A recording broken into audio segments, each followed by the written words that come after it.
Hola, damas y caballeros, y bienvenidos a otro episodio aquí en HablaConmigo.tv. Soy Profe Don Omar. In this week's episode of Survival Spanish, episode 6, ladies and gentlemen, we're touching on something that's very, very important for a conversation. We're talking about Spanish listening skills. Vámonos.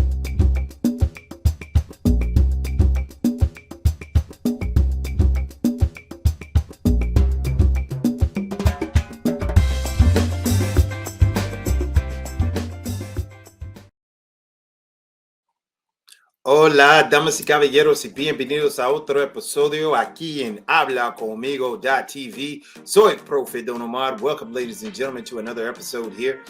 If this is your first time here on the channel, we want to welcome you and make sure you understand that here we are giving you some basic beginning strategic tools in the language as well as language when it comes to Spanish so that you can function at a beginner language standpoint in our survival series. We oftentimes will have things as you progress in the language. We're also going to have videos to assist you in that. Ladies and gentlemen, let's jump right into what we are looking for today. We're talking about 3 strategies to improve your Spanish listening skills, right? This is episodio 6 of Survival Spanish. Make sure you always go back and check out the previous Survival Spanish episode series. That way you can kind of understand where we're going with this. All right, so antes de empezar, before we begin, damas y caballeros, aquí tenemos, here we have our social media platform information.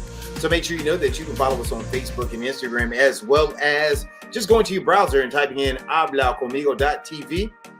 That's going to bring you directly to these YouTube streets, ladies and gentlemen. And once you get there, make sure you like, share, and subscribe to all the videos that we have here. And make sure you subscribe to the channel and hit that notification bell so you'll know when we're dropping the brand new hotness and coming directly at you. Damas y caballeros, aquí tenemos la palabra de hoy. Here we have the word of the day. The word for today is tienes. Tienes. Make sure you jot that down in tu cuaderno, por favor. Jot that down in your notebook. ¿Tienes? ¿Y qué significa tienes en inglés? Right? Do you have? Yes, that one word means do you have. Right? Do you have? Stick around to the end, ladies and gentlemen. We're going to utilize la palabra de hoy en una oración o en una frase. We're going to use it in a phrase or in a sentence here. Just stick around to the end with us. We're going to jump right into this, damas y caballeros. We said we got tres estrategias para ti, right? We've got 3 strategies for you, ladies and gentlemen. Estrategia número 1. Listening comprehension skills and reading comprehension skills are not the same. This is most important when it comes to learning to engage and fully understand what is occurring in a Spanish language conversation. You cannot expect to read things out when you are engaged in a verbal conversation, right?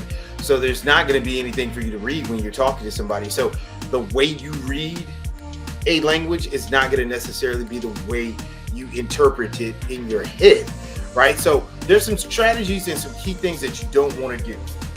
You don't want to try to translate and interpret every single word, all right?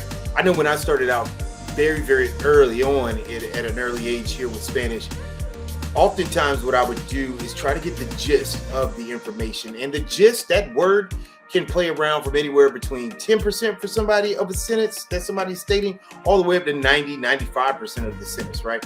But you will progress as long as you continue to stay steady with your learning of the language. You will increase and keep continuing to grow in being able to draw in that key information after somebody has made a statement. So what I will say is, in the beginning, just try to get the gist. And the gist, once again, can be anywhere from 10% of the sentence and understand it, all the way up to 90%. All right. So you want to make sure you're trying to get the gist. The second thing that I would say, as far as a strategy or tip here, is you want to listen for familiar phrases and keywords, right? And you also want to listen to intonation, right? Intonation is going to give off and tip off that somebody's asking a question. So when they have that inflection or that rise in their voice, that is letting you know, oh snap, they're asking a question. Are they asking me? All right.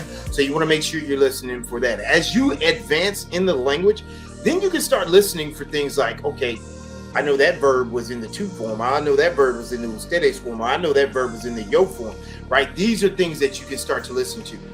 You can also start listening for tenses. Oh, yeah, I knew that was in el pretérito, or I knew that was in, el imperfecto, or I knew that was in the present tense. As you continue to progress in the language and you have that experience with the language, then it becomes easier for you, okay? And make sure you understand this. It's okay to start out small. What I mean by that is this. If you're only able to understand 10% of a sentence, it's okay to start there, right? And I promise you, as you continue with the language and you're continuing to involve yourself in conversations and participate in conversations, slowly that 10% is going to grow. All right. This is not something that you can learn overnight, right? You can't teach yourself this overnight and expect to be super fluent, right? It's going to take some practice. It's going to take some time. All right. And so don't think that, oh yeah, we can just jump in here and do this in, 3 weeks. Not gonna work, right? But you can get better in 3 weeks. You can improve, right? All right, aquí damas y caballeros, tenemos estrategia número 2. Pay attention to visual cues in a conversation. Knowing that a person utilizes their hands and hand gestures, hand movements, they're pointing, they're looking at here, they're doing like this, all of those are gonna help bring in what it is that you might need to understand that they're trying to convey. All right, so make sure you're listening and you're watching hand cues and hand gestures, right? Those things are going to definitely be advantageous to understanding a statement being made in Spanish. Also, make sure you pay attention to facial expressions, right? Those are going to be some things that will also help you along the way in trying to understand what someone is saying. Oftentimes we'll find out, by looking at the reaction of a person when somebody says something, or seeing how they're telling the story, if they're excited, if they're sad, those things are going to help you interpret what it is that they're doing. I don't want you in here, in these streets here trying to figure out, oh man, word. No, just let it happen.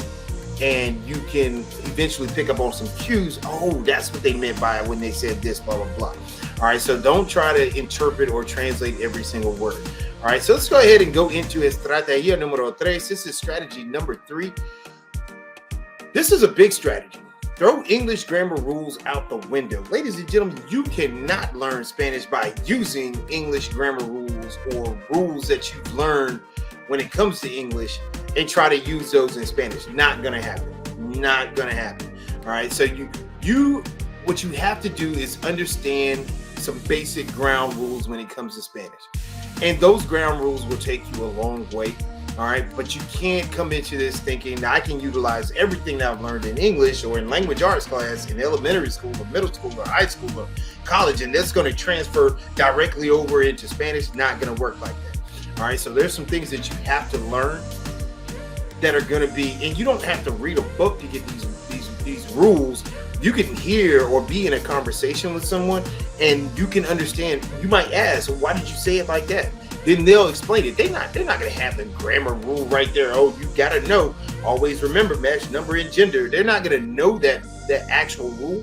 But what you can do is ask them, and they'll say, oh, well, when you put words this way, this is how we utilize it in Spanish. So just learn from that standpoint. Nobody's saying you have to pick up a book and, read through the book and, man, I got to know, that it's okay to use double negatives in Spanish and not to use them in English.